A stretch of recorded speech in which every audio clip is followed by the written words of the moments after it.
मित्रांनो, आज आपण या ठिकाणी वाणिज्य संघटन आणि व्यवस्थापन या विषयातील अत्यंत महत्त्वाचा या ठिकाणी घटक अभ्यासणार आहोत, तो म्हणजे व्यवस्थापनाची कार्य। यापूर्वीच्या लेक्चरमध्ये आपण व्यवस्थापनाचे पहिलं कार्य अभ्यासलेलं आहे, ते म्हणजे नियोजन। तर या ठिकाणी नियोजनाचा अर्थ, त्याचबरोबर नियोजनाची व्याख्या आणि नियोजनाचे महत्त्व हे या ठिकाणी आपण कालच्या लेक्चरमध्ये अभ्यासलेलं आहे। त्यानंतर आज आपण अतिशय महत्त्वाचं आणि दुसरं व्यवस्थापनाचं कार्य अभ्यासणार आहोत, ते म्हणजे संघटन कार्य। तर या ठिकाणी संघटन हे व्यवस्थापनाचं अतिशय महत्त्वाचं कार्य असणार आहे आणि ते आज आपण अभ्यासण्याचा प्रयत्न करणार आहोत। 12वीच्या बोर्ड परीक्षेच्या दृष्टिकोनातून हा जो घटक आहे तो अतिशय महत्त्वाचा असणार आहे। पहा, कारण का सुरुवातीलाच मी सांगितलेलं आहे, व्यवस्थापनाची जी कार्य आहेत ती एकूण बोर्ड परीक्षेसाठी 12 गुणांसाठी या घटकावरती प्रश्न विचारले जातात आणि त्याच्यातलाच अतिशय महत्त्वाचा उपघटक आज आपण अभ्यासणार आहोत, ते म्हणजे संघटन कार्य। आता संघटन म्हणजे काय हे समजून घेण्यासाठी आपल्याला सर्वप्रथम मी एक उदाहरण सांगण्याचा प्रयत्न करणार आहे, ते म्हणजे या ठिकाणी संघटन करीत असताना आपल्याला त्या ठिकाणी आपल्या कॉलेजमध्ये समजा वार्षिक स्नेह संमेलनाचा कार्यक्रम आयोजित करावयाचा आहे। वार्षिक स्नेह संमेलनाचा कार्यक्रम आयोजित करीत असताना आपल्याला त्या ठिकाणी वेगवेगळे घटक एकत्रित आणावे लागणार आहेत। त्याच्यामध्ये साऊंड सिस्टीम असेल, स्टेज व्यवस्था असेल, कार्यक्रमाचं वेगवेगळं नियोजन असेल, ते आपण एकत्र करतो आणि त्या कामाची वेगवेगळ्या पद्धतीने काय करतो, विभागणी करीत असतो। अगदी तशाच पद्धतीनं भविष्य कालावधीमध्ये जर आपल्याला एखादी व्यवसाय संघटना चालवायची असेल, ऑर्गनाइज करायची असेल, तर त्यासाठी आपल्याला संघटन हे कार्य अत्यंत महत्त्वाचं असेल। कारण का रयत शिक्षण संस्था ही सुद्धा एक संघटना आहे, एक ऑर्गनायझेशन आहे। महाराष्ट्रामध्ये या ठिकाणी 1 नंबरची रयत शिक्षण संस्था ही एक ऑर्गनायझेशन किंवा संघटन शिक्षण क्षेत्रामध्ये झालेलं आपल्याला दिसून येतं, ज्याची स्थापना कर्मवीर भाऊराव पाटील यांनी केलेली आपल्याला दिसून येते। अशाच पद्धतीनं जेव्हा भविष्यामध्ये आपण एखादी कंपनी किंवा संघटना उभी करतो, त्या ठिकाणी संघटन हे कार्य अत्यंत महत्त्वाचं असतं। पहा, आणि म्हणून या ठिकाणी वेगवेगळे घटक या संघटनेमध्ये एकत्रित आलेले असतात। उदाहरणार्थ मनुष्यबळ असेल, त्याचबरोबर भांडवल असेल, अशा विविध घटकांचा समावेश संघटनेमध्ये झालेला आपल्याला दिसून येतो। आणि म्हणूनच संघटनेमध्ये जे महत्त्वाचे घटक आहेत त्यामधला जो अत्यंत महत्त्वाचा घटक आहे तो म्हणजे मनुष्यबळ।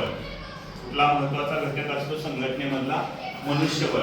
मनुष्याशिवाय एखादी संघटना आपल्याला चालवता येत नाही किंवा ती उभा देखील करता येत नाही। आणि म्हणून man power is the most important factors in to the organisation हा महत्त्वाचा घटक असलेला आपल्याला दिसून येतो। त्या पैशाशिवाय कुठलीही संघटना आपल्याला उभा करता येत नाही। भांडवलाचा किंवा पैशाचा सुयोग्य वापर झाल्याशिवाय ती व्यवसाय संघटना त्या ठिकाणी योग्य प्रकारे चालवली जाऊ शकत नाही। आणि म्हणूनच संघटन करीत असताना पैसा सुद्धा अतिशय महत्त्वाचा घटक असेल। पहा, त्यानंतर पुढचा घटक असतो तो म्हणजे यंत्रसामग्री असेल, साहित्य असेल किंवा वेगवेगळ्या मेथड। तर अत्यंत महत्त्वाचं आणि दुसरं कार्य आज आपण अभ्यासाला सुरुवात केलेली आहे, ती म्हणजे संघटन। आणि म्हणून संघटनाचा सर्वप्रथम अर्थ आपल्याला माहित असणं गरजेचं आहे। What is the meaning of organisation किंवा संघटन या कार्याचा सर्वप्रथम मीनिंग किंवा अर्थ आपल्याला माहित असावा। तर या ठिकाणी मनुष्यबळ, पैसा, साहित्य, यंत्रसामग्री, पद्धती ही आवश्यक साधन सामग्री ओळखणे, त्याचबरोबर एकत्र आणणे, त्यांचे विभाजन करणे आणि संघटनेची उद्दिष्टे साध्य करण्यासाठी त्याची योग्य मांडणी करण्याच्या प्रक्रियेला संघटन असे म्हणतात। म्हणजे संघटन म्हणजे दुसरं तिसरं काही नसून याच्यामध्ये मनुष्यबळ असेल, त्याचबरोबर पैसा किंवा भांडवल असणार आहे, वेगवेगळी यंत्रसामग्री असेल, वेगवेगळ्या पद्धती किंवा मेथड्स असणार आहेत आणि ते एकत्रीकरण केलेला एक महत्त्वाचा संचय समूह म्हणजे त्याला आपण संघटन असं म्हणू शकतो. आणि म्हणून त्याची एक मांडणी केलेली आपल्याला सुयोग्य पद्धतीने संघटनेमध्ये दिसते. म्हणजे हे भांडवल आहे, ही यंत्रसामग्री आहे, त्याचबरोबर हा पैसा आहे, त्याची योग्य प्रकारे मांडणी करून आपल्याला एखादी व्यवसाय संघटना त्या ठिकाणी उभा करता येते. आणि म्हणून पुन्हा एकदा व्यवस्थित अर्थ आपल्याला माहीत असावा संघटनेचा, तो म्हणजे मनुष्यबळ असेल, पैसा, साहित्य, यंत्रसामग्री व पद्धती ही आवश्यक साधन सामग्री ओळखणे, एकत्र आणणे, त्यांचे विभाजन करणे, वेगवेगळे विभाग करणे आणि संघटनेची जी उद्दिष्टे आहेत, ऑब्जेक्ट असतात, ती साकार करण्याच्या दृष्टिकोनातून प्रयत्न करणे म्हणजे त्याला आपण संघटन असे म्हणू शकतो. तर असा अर्थ आपल्याला परीक्षेमध्ये सुद्धा लिहिता आला पाहिजे. अर्थ पाहिल्यानंतर ना अतिशय महत्त्वाची गोष्ट असते ती म्हणजे संघटन या कार्याची व्याख्या आपल्याला करता आलं पाहिजे. कालच आपण नियोजन या कार्याची व्याख्या पाहिलेली होती. पुन्हा एकदा नियोजन या कार्याची व्याख्या लक्षात ठेवा. नियोजन म्हणजे कोणते कार्य कशा पद्धतीनं केव्हा करावयाचे हे अगोदरच ठरवणे म्हणजे त्याला आपण नियोजन असं म्हणतो. ॲज इट इज सेम संघटन म्हणजे काय किंवा ऑर्गनायझेशन म्हणजे काय, तर या ठिकाणी संघटन ही एक समान हेतू साध्य करण्यासाठी प्रत्येक मानवी संयोगाचा त्या ठिकाणी काय असतो, एक प्रकार असतो. संघटन म्हणजे किंवा ऑर्गनायझेशन म्हणजे दुसरं तिसरं काही नसतो. त्या ठिकाणी एक समान हेतू साध्य करण्यासाठी एकत्र आलेल्या व्यक्तींचा काय असतो, समूह असतो. उदाहरणार्थ आता रयत शिक्षण संस्था आहे. रयत शिक्षण संस्थेमध्ये शिक्षण देणे हा एक महत्त्वाचा हेतू किंवा समूह उद्देश असलेला आपल्याला दिसून येतो. आणि त्यासाठी वेगवेगळे लोक, विद्यार्थी असतील, शिक्षक असतील, पालक असतील, असे एकत्र आलेले आपल्याला दिसून येतात. तसंच एखादी संघटना असेल, एखादी कंपनी असेल, एखादं ऑर्गनायझेशन असेल, त्या संघटनेमध्ये आपणाला अतिशय महत्त्वाचा भाग असतो तो म्हणजे समान हेतूने लोक एकत्रित आलेले आपल्याला दिसून येतात. उदाहरणार्थ एखादी XYZ कंपनी आहे, त्या कंपनीमध्ये उत्पादन विभाग असतो, खरेदी विभाग असतो, जाहिरात विभाग असतो, असे वेगवेगळे विभाग त्या ठिकाणी काय केलेले असतात, एकत्रित आलेले असतात आणि त्याच्यामधून वस्तू आणि सेवांचं हे उत्पादन होत असलेलं आपल्याला दिसून येते. आणि म्हणून संघटन किंवा ऑर्गनायझेशन म्हणजे ही एक काय असते, समान हेतू साध्य करण्यासाठी प्रत्येक मानवी संयोगाचा एक काय असतो, प्रकार असलेला आपल्याला दिसून येतो. आणि म्हणून हा एक महत्त्वाचा व्याख्येचा भाग आपल्याला माहीत असणं गरजेचं आहे. परीक्षेच्या दृष्टिकोनातून परीक्षेला प्रश्न विचारला जातो बोर्डासाठी 8 गुणांसाठी. संघटन म्हणजे काय आणि संघटन कार्याचे महत्त्व स्पष्ट करा. तर अशी एकूण आज आपण 10 महत्त्व अभ्यासणार आहोत संघटन या कार्याची. ती आपल्याला माहीत असणं गरजेचं आहे. तर अर्थ आणि व्याख्या पाहिल्यानंतर ना चला तर आता आपण पुढे काय अभ्यासणार आहोत, संघटन या कार्याचे महत्त्व अभ्यासण्याचा प्रयत्न करणार आहोत. तर what is the importance of the organisation functions you can understand now. तर आपल्याला संघटन या कार्याचे महत्त्व माहीत असणं गरजेचं आहे. आपल्या दैनंदिन जीवनामध्ये असेल किंवा उद्या भविष्यामध्ये जर आपण एखाद्या संघटनेमध्ये कार्यरत झालो किंवा स्वतःच एखादी आपण संघटना उभा केली तर त्या संघटनेमध्ये संघटन हे कार्य किंवा ऑर्गनायझेशन हे फंक्शन किती महत्त्वाचं असतं आणि का महत्त्वाचं असतं या बाबी आपल्याला माहीत असणं आवश्यक आहे. आणि म्हणून चला पहिलं या ठिकाणी आपण संघटन कार्याचं महत्त्व किंवा इम्पॉर्टन्स अभ्यासणार आहोत. ते म्हणजे प्रशासन व दैनंदिन कामकाज सुलभ करते. म्हणजे ज्याला आपण ऍडमिनिस्ट्रेशन असं म्हणतो आणि डेली रुटीन ज्याला आपण म्हणतो ते सुलभ करण्याच्या दृष्टिकोनातून संघटन हे कार्य अतिशय महत्त्वाचं असलेलं आपल्याला दिसून येतं का. उदाहरणार्थ हे आपलं रयत शिक्षण संस्थेचं महात्मा गांधी माध्यमिक आणि उच्च माध्यमिक महाविद्यालय आणि ज्युनियर कॉलेज आहे. तर याच्यामध्ये सुद्धा काय केलेलं आहे, एक प्रशासनाचा भाग म्हणून मुख्याध्यापक असतील, पर्यवेक्षक असतील, त्यानंतर ना शिक्षक असतील आणि मग विद्यार्थी असा या ठिकाणी एक मनोरा प्रशासनाचा तयार झालेला आपल्याला दिसून येतो. अगदी तशाच पद्धतीने या ठिकाणी एखादी संघटना किंवा ऑर्गनायझेशन त्या ठिकाणी चालवत असताना, प्रशासकीय काम करून घेत असताना किंवा दैनंदिन कामे करून घेत असताना संघटन हे कार्य अतिशय महत्त्वाचं असलेलं आपल्याला दिसून येतं. दैनंदिन जी आपली कामं असतात ती करण्याच्या दृष्टिकोनातून संघटन हे कार्य अतिशय महत्त्वाचं असतं. कारण का संघटन केल्याशिवाय वेगवेगळा समूह एकत्र आल्याशिवाय आपणाला ध्येय किंवा उद्दिष्ट हे साकार करता येत नाही. आणि म्हणून that is the first importance you can understand now.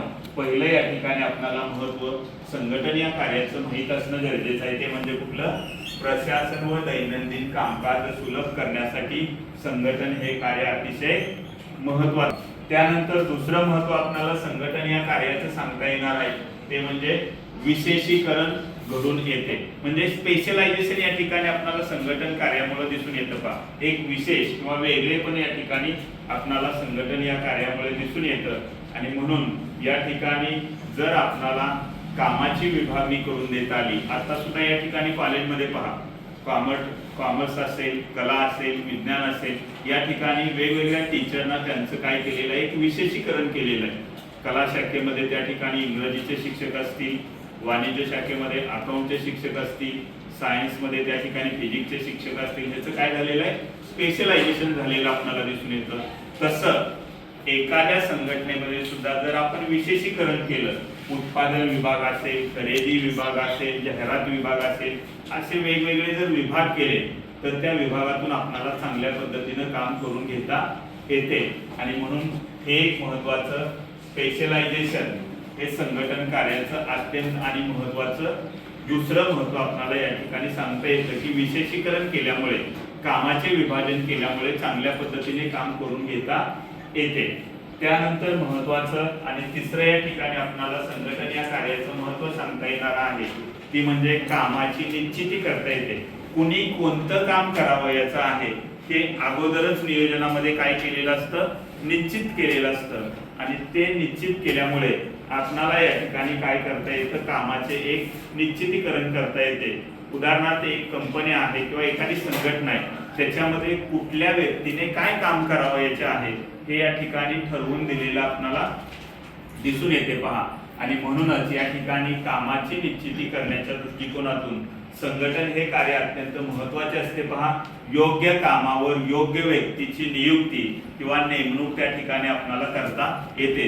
उदाहरणार्थ वाणिज्य शाखेमध्ये त्या ठिकाणी अकाउंटन्सी स्पेशलिस्ट असू शकतो, मार्केटिंग स्पेशलिस्ट असू शकतो, सायन्समध्ये फिजिक्सचा स्पेशलिस्ट असू शकतो. तसंच ऑर्गनायझेशन मध्ये त्या त्या विषयामध्ये तरबेज असणाऱ्या व्यक्ती त्या आपल्याला दिसून येतात. पहा, आणि म्हणूनच कामाची त्या ठिकाणी निश्चिती करण्याच्या दृष्टिकोनातून संघटन हे कार्य अत्यंत महत्त्वाचं असलेलं आपल्याला दिसून येईल. त्यानंतर अत्यंत महत्त्वाचं चौथं इम्पॉर्टंट संघटन या कार्याचं आपल्याला सांगता येणार आहे ते म्हणजे अधिकार व जबाबदारी यांचे स्पष्टीकरण करता येते. आणि म्हणूनच या ठिकाणी आपण पहिल्या प्रकरणामध्ये व्यवस्थापनाची तत्व अभ्यासत असताना तिथं तत्व अभ्यासलेलं होतं. पहा, अधिकार आणि जबाबदारीचे तत्व. तर या ठिकाणी संघटन या कार्याच्या दृष्टिकोनातून अधिकार आणि जबाबदारी स्पष्ट असली पाहिजे. आता मला या कॉलेजमध्ये काय अधिकार आहेत? वाणिज्य शाखेमध्ये त्या ठिकाणी ओशी असेल, एसपी असेल, अकाउंटन्सी असेल, हे शिकवण्याचा अधिकार दिलेला आहे. त्याचबरोबर मुख्याध्यापकांचे अधिकार वेगळे असतील, पर्यवेक्षकांचे अधिकार वेगळे असतील. तसंच एखाद्या कंपनीमध्ये किंवा संघटनेमध्ये प्रत्येक व्यक्तीचा अधिकार हा वेगवेगळा असतो. पहा, उत्पादन विभागाचा प्रमुख असेल त्याचे अधिकार आणि जबाबदाऱ्या वेगळ्या असतील, खरेदी विभागाचा प्रमुख असेल त्याचे अधिकार आणि जबाबदाऱ्या ह्या वेगवेगळ्या स्वरूपाच्या असलेल्या आपल्याला दिसून येतात. आणि म्हणून या ठिकाणी आपणाला संघटन कार्याचं महत्त्वाचं चौथं इम्पॉर्टन्स किंवा महत्त्व सांगता येणार आहे ते म्हणजे अधिकार आणि जबाबदाऱ्यांचे स्पष्टीकरण करण्याच्या दृष्टिकोनातून व्यवसाय संघटनेमध्ये संघटन हे कार्य अत्यंत महत्त्वाचं असलेलं आपल्याला दिसून येतं.